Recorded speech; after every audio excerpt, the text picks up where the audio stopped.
Welcome to this session of energy conservation and management. We are discussing about that CHP cycles, and in CHP cycles we are discussing about that cogeneration of gas turbine cycle.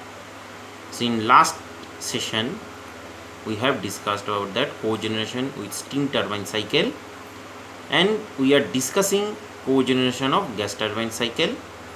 In cogeneration of gas turbine cycle we have discussed about that introductions of the gas turbine, performance of the gas turbine, and practical for optimal gas turbine performance. So in optimal gas turbine performance, first of all we will discuss at design stage we have discussed. So further we will elaborately we will discuss in this session.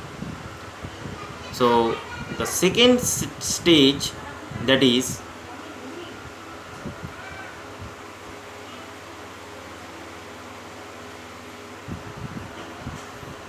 in second stage, that is at operating stage. At operating stage the gas turbine operates in the following mode would provide the optimum performance. Best operational mode: power or heat operated, depending on the total power load of the industry. Number of gas turbines are arranged on the line so that one or more gas turbines can be operated according to demand of power.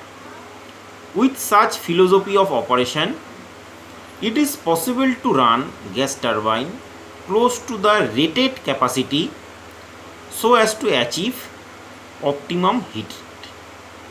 Such method of operation would avoid running of gas turbine is at less than 80% of its rated capacity, which otherwise would result into higher heat rate. Control for gas turbine. Control of gas turbine can be achieved through amount of fuel injected into the combustion chamber of the gas turbine. The governing system for the gas turbine should be very precise and extremely reliable, and hence it is always computerized. Monitoring of the gas turbine, it's at operating stage, it is very important parameters. An online condition monitoring system shall be designed to provide extensive database to ensure that it can achieve some or all of following goals depending on complexity of systems. That is high equipment availability, maintaining optimal efficiency level, and minimizing performance degradations of equipment, extending time between inspections and overhauls, estimating availability, etc. The systems need to be carefully tailored to individual plant and equipment requirement and be able to obtain real-time data. And following parameters are vital for online monitoring. First of all, monitoring of accurate fuel flow, pressure and temperature. Next, monitoring of flue gas temperature at turbine inlet. Temperature spread around exhaust manifold at turbine outlet. Exhaust gas temperature is must in order to monitor the performance. General relationship between load and exhaust temperature should be observed and compared to data generated so far. High exhaust temperature can be indicator or deterioration of internal parts, gas leaks, etc.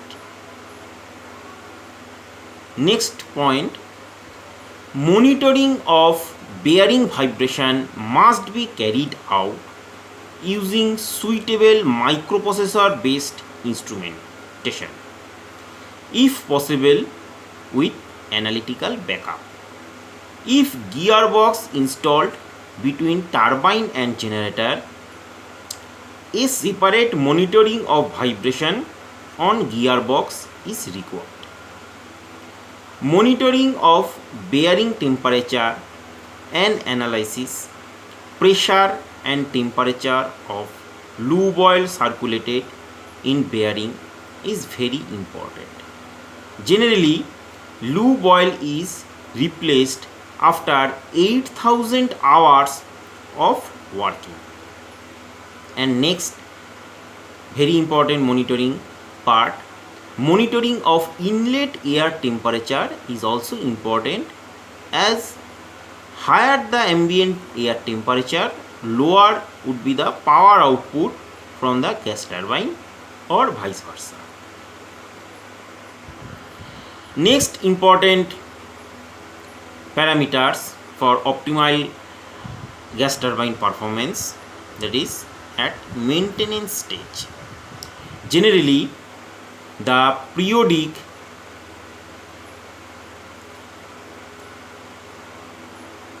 preventive maintenance of gas turbine is carried out.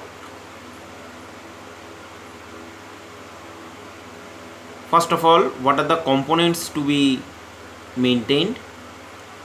Washing of compressor, generally at an interval of 1 month or as specified by the manufacturer, is a must to maintain the output, as washing removes dust deposition on compressor blades occurred from ambient air drawn. Although we have used some filters, but filters cannot catch or arrest all the particles in the air. So washing of filters as well as the compressor blades are required as per design or in a month. Axial flow compressor performance deterioration is major cause of loss of gas turbine output and efficiency, typically 75 to 80% performance loss due to contaminant deposition on blade working as fouling to reduce airflow through compressor and power output.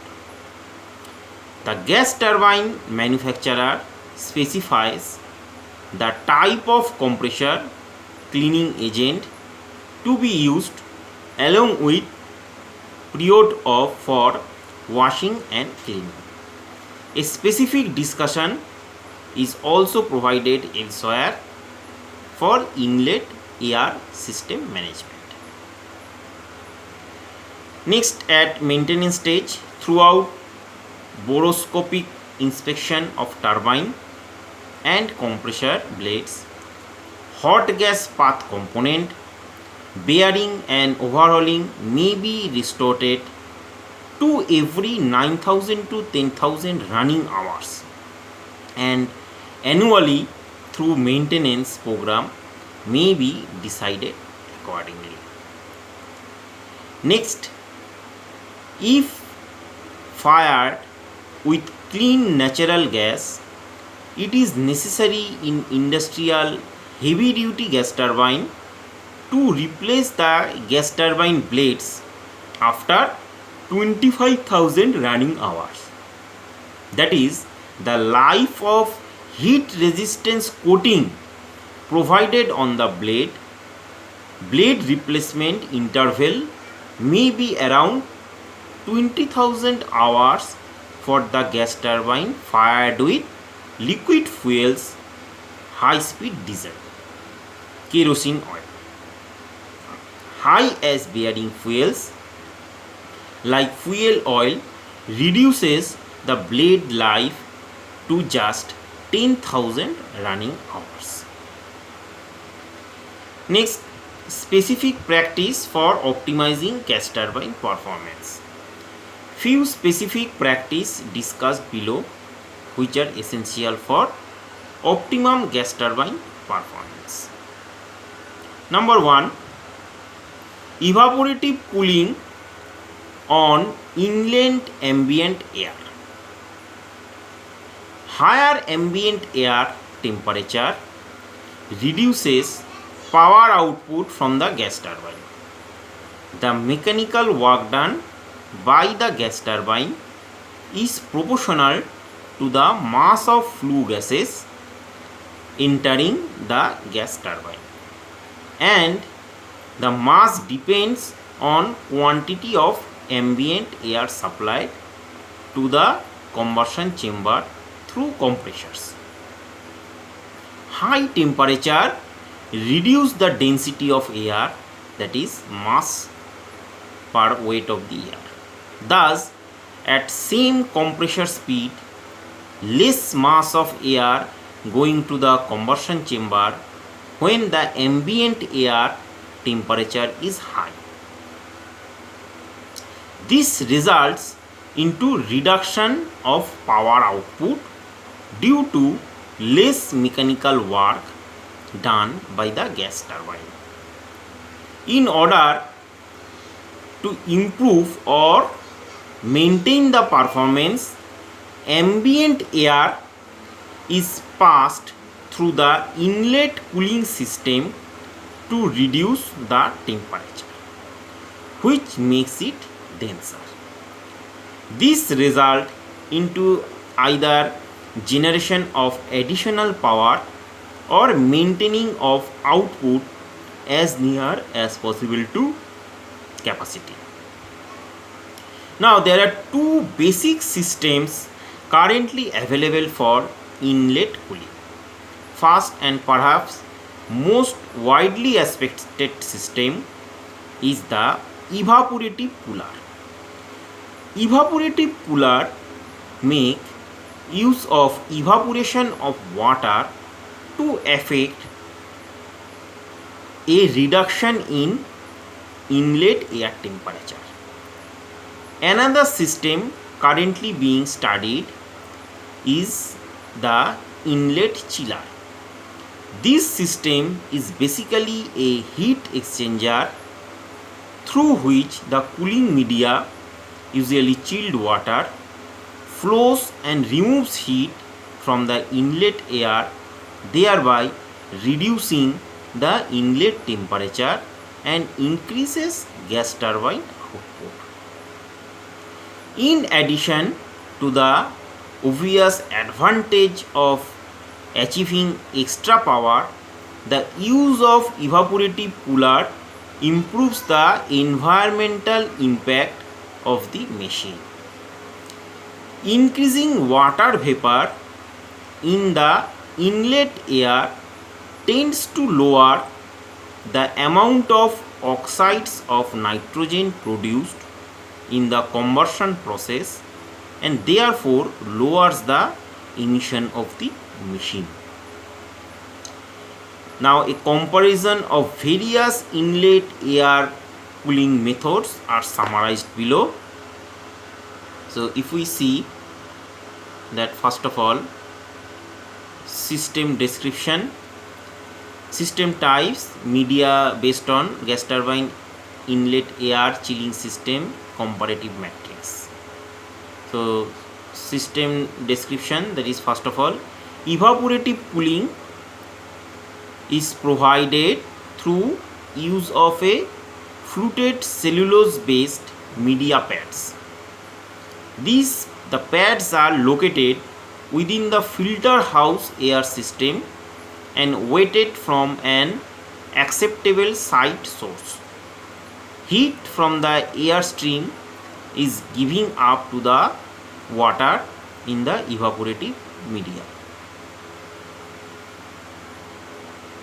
Now installation cost for this part, that is between 25 to $50 per kilowatt, and operating main cost is low.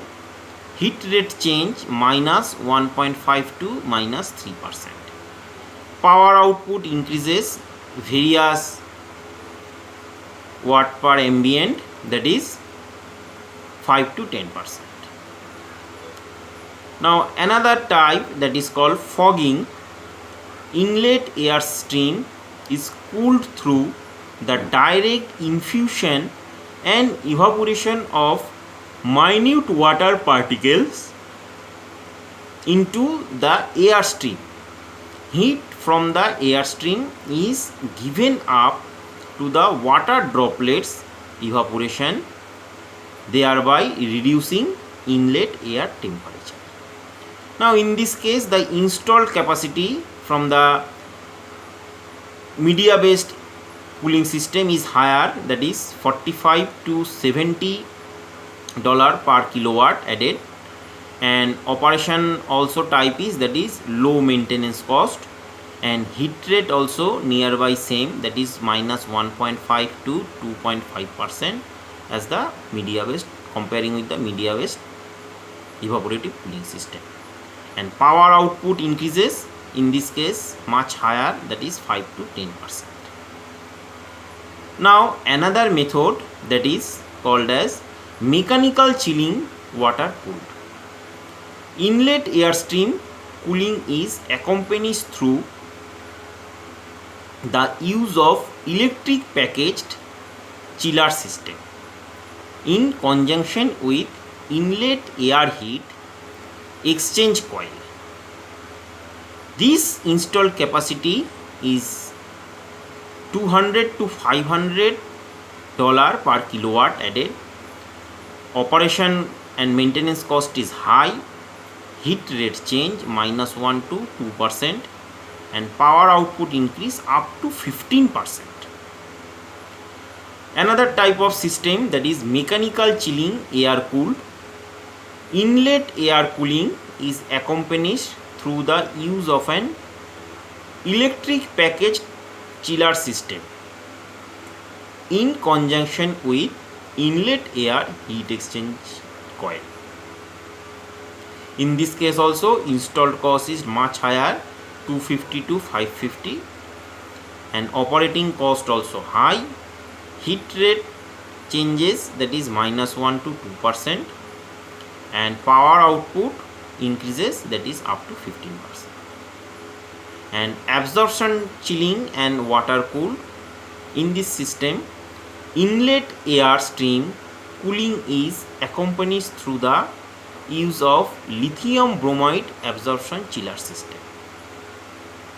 in conjunction with the inlet air heat exchanger coil.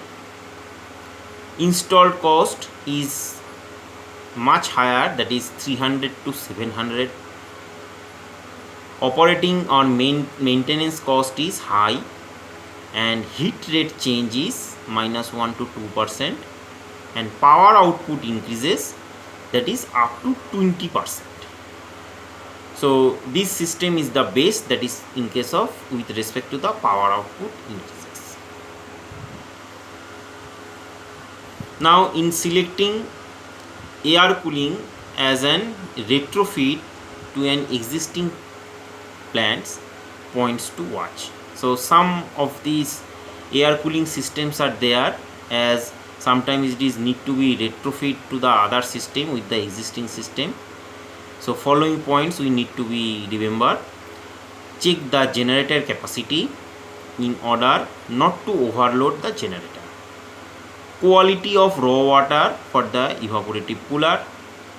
When using an existing demineralized water treatment plant, be careful about the capacity and quantity of available demineralized water. With an existing heat recovery steam generator, inlet air cooling will change the behavior of existing HRSG, that is heat recovery steam generator, leading to a drop in steam producing at high pressure and increases in intermediate at low pressure steam.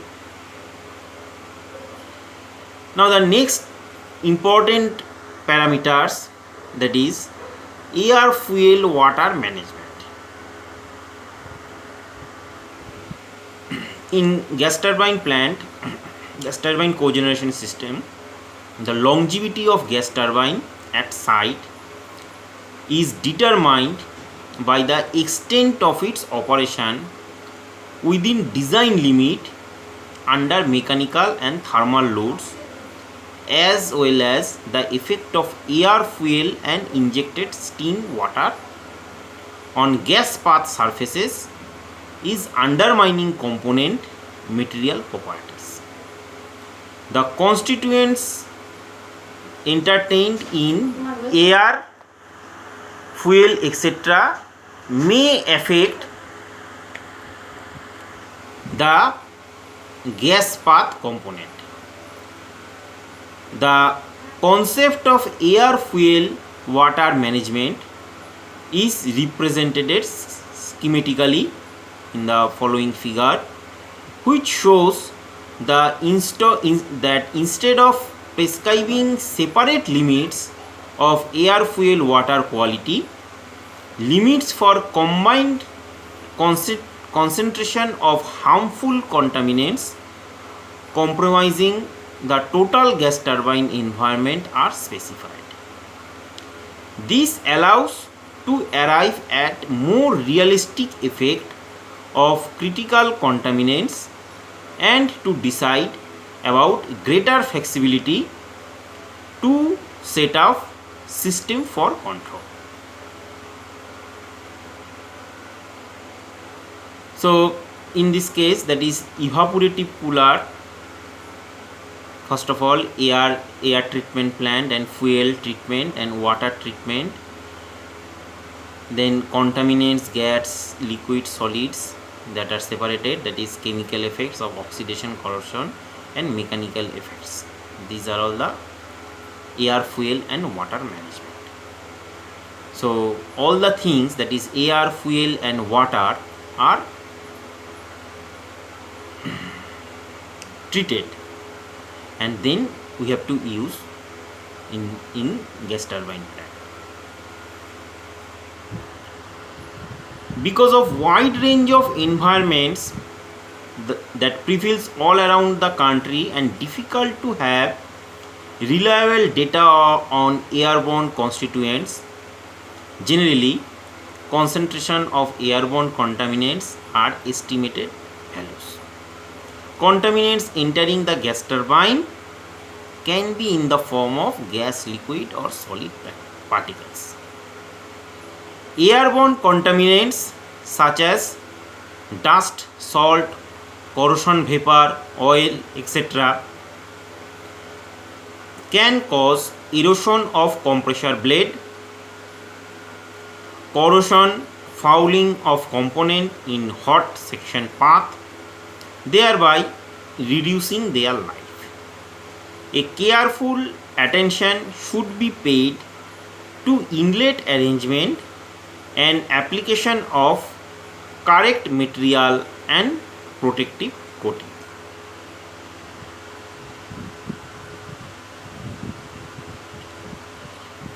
The air contaminants are removed by installation of good quality air filters at air inlet. Detailed study of air quality at particular site may be made at design stage so as to install air filters to get the best possible results. Regular cleaning of air filters and periodic replacement would be essential to maintain the power output at desired level. Monitoring of different pressure across the filter bank provides good idea for condition of air filters. In case of gas fuel, removal of condensate carryover is achieved by installing knockout drum at gas pipeline inlet point. Solid particles are tapped in online scrubber and filter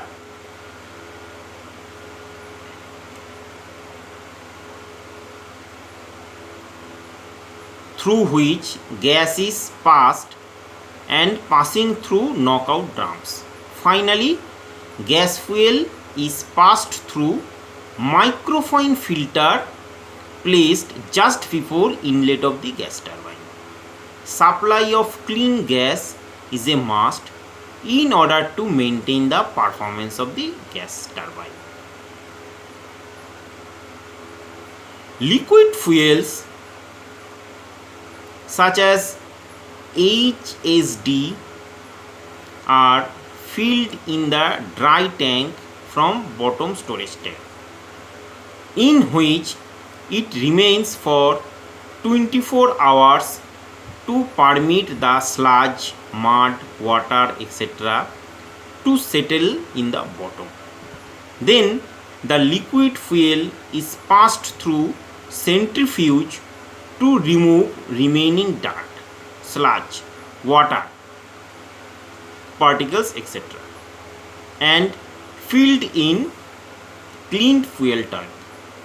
Therefore, the liquid fuel is sent to the gas turbine at required pressure through pump having the primary filter of 20 micron on suction side and secondary filter of 5 micron on discharge side to remove remaining solid particles whenever possible.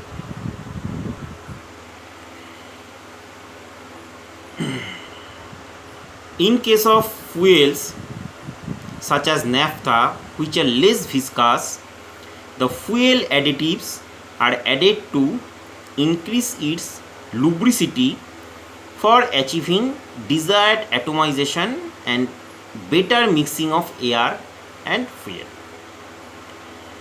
The liquid fuel also contains corrosive trace metal contaminants such as sulfur, vanadium, lead, sodium, potassium, etc. in varying proportion. Extremely high temperature upon conversion produce salts of this trace metal, which hit the heat resistance coating provided on the turbine blade and corrode it. The special additives are injected along with fuel, which combines with trace metal to form ash. The ash gets deposited on turbine blades without causing any degradation of coating.